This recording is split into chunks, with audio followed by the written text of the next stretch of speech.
Hi everyone. I was just sitting here at the store before we open in my quiet time, having my coffee and kind of just thinking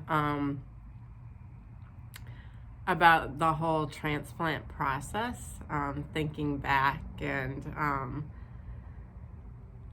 just with going through the whole approval process and how stressful that was for me, and that it was like 6 months long of all these tests and getting up early and even at times staying at a hotel near the transplant hospital to accommodate all the tests, and just the whole weight gain journey with the feeding tube, and then finally getting to the approval, and then imagining what it was going to be like when I got the call. And then I did a lot of wishing that I could just get to the other side, get through. Like, it was almost like I wished I could skip the process of actually going through the transplant and just get to the results of the transplant. That was what I really wanted.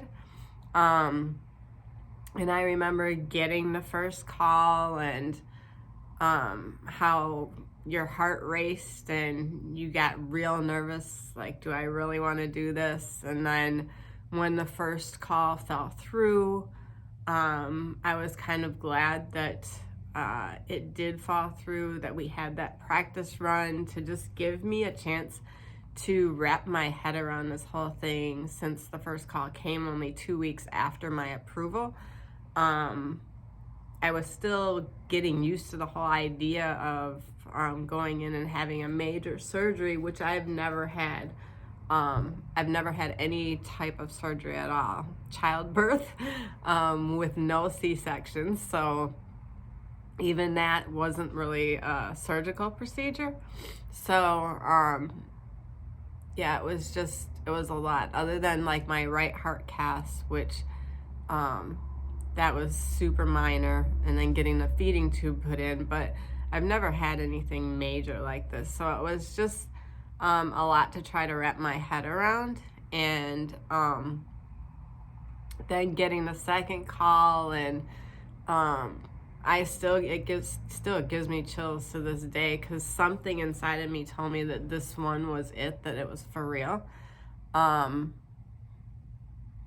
And then thinking back about the time in the hospital, and when I was thinking about all this, why I'm doing this video is because I realized that there was a video that I never did share with you guys. And that was a video from when I was actually in the hospital right after transplant. I don't have a lot of videos from when I was in the hospital. I only have this one, basically. I have two of the same kind, but I'm just going to post one of them. And it was because the nurses took the video.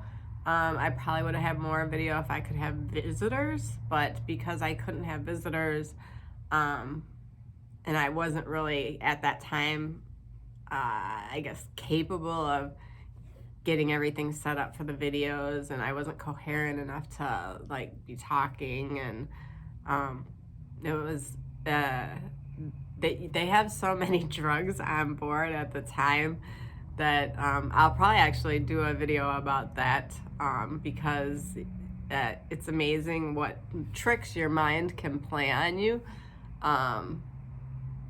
with all those drugs on board. So that whole thing in itself was interesting. But yeah, I decided that since I hadn't shared this video with you, I would go ahead and post it and share it, and then you can see like where I started with transplant right afterwards, and just how amazing it is, like, that they can actually even do this, and like that they can do that whole procedure and have it turn out like it does. So it's just amazing. So here it is. This is when I was in the hospital. I was still hooked up to everything: IVs, chest tubes, everything. I had a trach in, I was still getting oxygen. They were trying to get me up and moving around and walking, and I needed to get up and moving around. I was requesting it as well. So here it is. Take a look. You're looking so good. Just keep going. You want to send to her too. Oh, of course I can. Yes. We do have that chair right behind you, okay?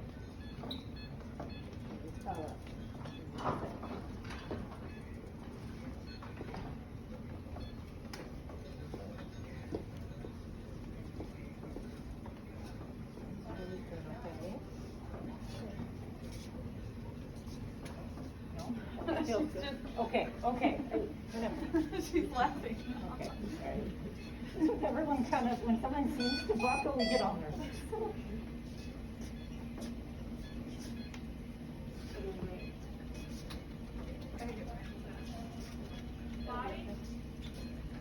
Well, there you go, you guys.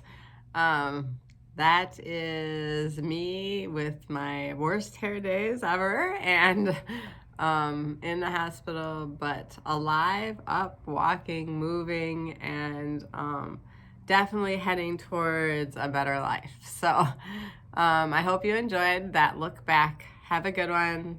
Bye.